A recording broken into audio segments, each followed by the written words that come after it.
everyone. Happy holidays.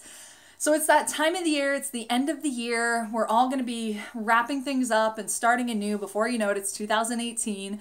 And this time of the year, one of the big things that I like to focus on and think a lot about is, what I've done over this past year, really reflect upon that and set my goals for myself, my intentions for myself for the next coming year. Now, everyone has different feelings about how long of a time period you should set goals for and things like that.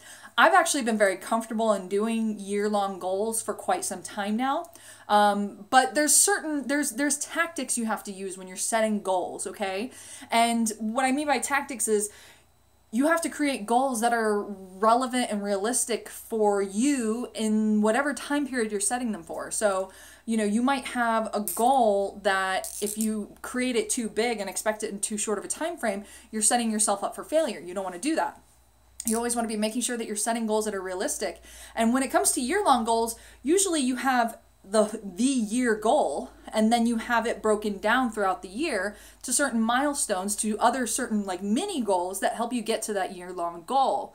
So for example, I had a goal this year of reading 24 books, and what that broke down to was 2 books a month. So just FYI, I only came in about half that. I read 12 books this year, but hey, that was twice as much as I read the year before. So it's not like I'm like, oh, I didn't read the 24 books.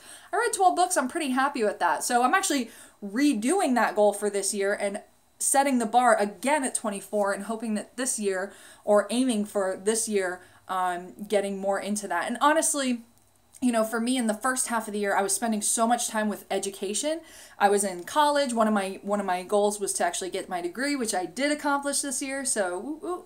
But I was also working with a lot of coaches and consultants. So I was very heavily into, educating myself in a different way that kind of took me away from reading books for a while. So the end of the year, I read a lot of books and kind of caught up. But at the beginning of the year, I only had read maybe 3. So I think 24 this year is definitely something much more doable, being finished with school and all that stuff. But so again, you have to kind of look at your circumstances and what's realistic for you and set SMART goals. So I want to share SMART goals with you. I've talked about SMART goals for years. Most people that I know seem to know what SMART goals are, but I don't want to assume that everybody does. So I'm going to walk you through this because as you're going into your new year, I'm hoping that you're going to be setting goals for yourself. And I'm not talking about New Year's resolutions. New Year's resolutions are crap. New Year's resolutions are those things that people say, oh, I'm going to do this. And then they do it for like the first, month to 3 months. And then it's just gone and forgotten. But these are goals that you're going to be writing down. You're going to be posting them. You're going to be paying attention to them all year. And you're going to be setting smaller goals throughout the year to help you achieve these larger goals. But let's talk about SMART goals real quick. So SMART is an acronym. S.M.A.R.T. And let's go ahead and break this down. So the first letter, S, and actually I thought this was green. It still looks green, but either way. So S stands for specific. Okay, so specific goals. That means you don't set a goal of, I'm going to lose weight this year. Well, if you lose 2 pounds, then technically you lost weight. But is that what you really wanted to do, is lose 2 pounds? How much do you want to lose? Do you want to lose 10, 40, 100? What do you want to lose? Be specific about what you want to lose. And that is step 1. Like, for example, for me, I always have a goal of educating myself. So I didn't just say I'm going to educate myself this year. I said I'm going to read 24 books this year.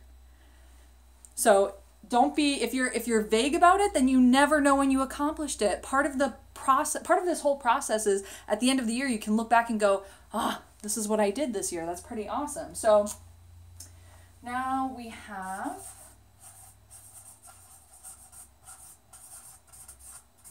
measurable. Okay, so measurable kind of it piggybacks on specific.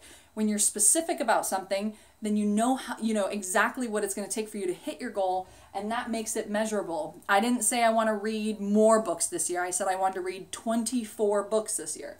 That's measurable. So that way when I read 24, I can say, I did it. My goal is accomplished. So you always want to make sure there's some kind of measurement to this. And I understand that people start working on goals, they're like, okay, I got this. And then they start working on it and they're like, oh my God, how do I make things measurable? It takes time and practice and really thinking about it. But once you get the hang of it, then it becomes pretty easy. So I know a lot of things are affected, in different ways. Maybe let me think. I'm trying to think of like some of mine that were, tougher to measure. I don't know, like if you want to take more vacations, I think I had that up here. How many vacations do you want to take? Don't just say I want to vacation more. I want to take 3 vacations. I want to take 1 international vacation and I want to take 3 domestic vacations. Whatever it is, I want to take 25 days of vacation this year.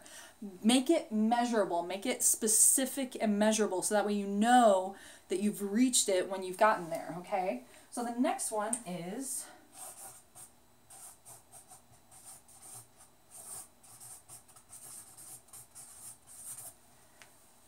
action-oriented, okay? And I'm sorry if the light's going off. I have this lamp back here, and I just find it's really dark if I don't have that lamp on. Either way. So, action-oriented, this means that it does require something on your part, some kind of action on your part in order to accomplish the goal. You don't want to set something that you really can't control in a lot of ways. If, let me think of an example of that. I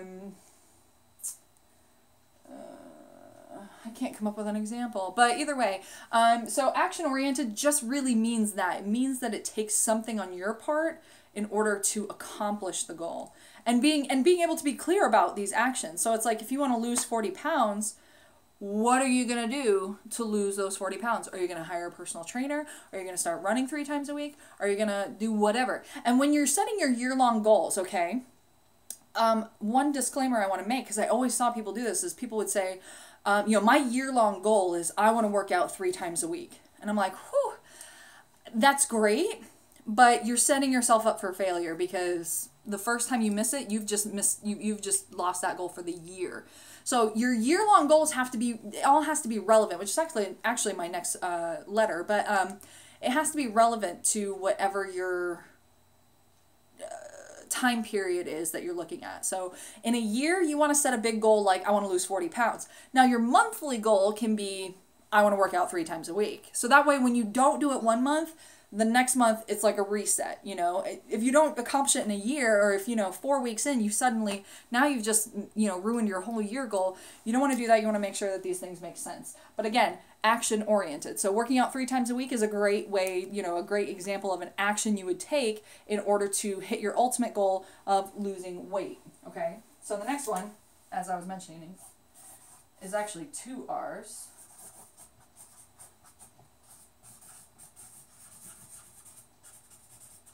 So we've got realistic and relevant, okay?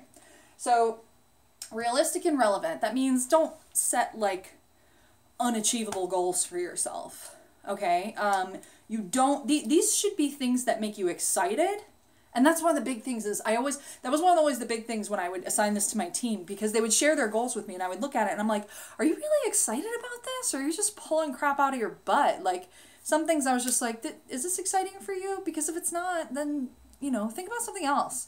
You need, and part of the problem with all of this is you guys have to learn to dream better. You can have better things in your life. So don't hesitate to put it out there that you want these things and that you want to reach for them. Because as soon as you put it down on paper, it becomes something more solid and concrete and attainable. So don't hesitate to reach for the friggin' stars. But again, you're talking about for a year. Don't set yourself up for failure. Do you think you can make $1 million this year? If you have some scheme or some plan in your mind, you think you can make $1 million this year, go for it. But if $100,000 sounds a lot more realistic, if $1 million is just I don't know, I don't think I can do that. If you don't feel good, if that number doesn't make you feel good, if it makes you feel trepidation or something, pick a number that feels good and that you feel like, yes, I can work really hard and reach this, okay? So realistic and relevant are really important. Again, relevant goes along with having appropriate goals for particular time periods. So the last one, and this kind of rounds it all out, is time-based. Sorry, my handwriting got crappy down there. So time-based. So again, you know, what is the time period for your goal? Right now we're talking about year-long goals, so your 2018 goals. Some people don't like year-long goals. Some people are like, they want to do 6-month goals, or they want to do 90-day goals. Frankly, I do it all. You know, I'll set benchmarks and things like that throughout the whole year. But I like to make year-long goals because I like to look at big picture. I like to make 5-year goals and 10-year goals. So I always like to have those big picture goals in mind and then be setting shorter term goals that step by step take me there. But either way, time-based is really important because then you give yourself your time limits and when you should and shouldn't be, you know, accomplishing things by and things like that. So these are your SMART goals: specific, measurable, action-oriented, realistic and relevant, and time-based. So go set some goals for yourself. Get excited about 2018. Wrap up your year really solid. Take a minute to reflect and look at what you've done this year and be really happy and grateful and proud of it because you guys do awesome things every year. So take a minute to celebrate it. Go enjoy the holidays with your family. I look forward to 2018 with you guys. Have a great one, and I'll talk to you soon.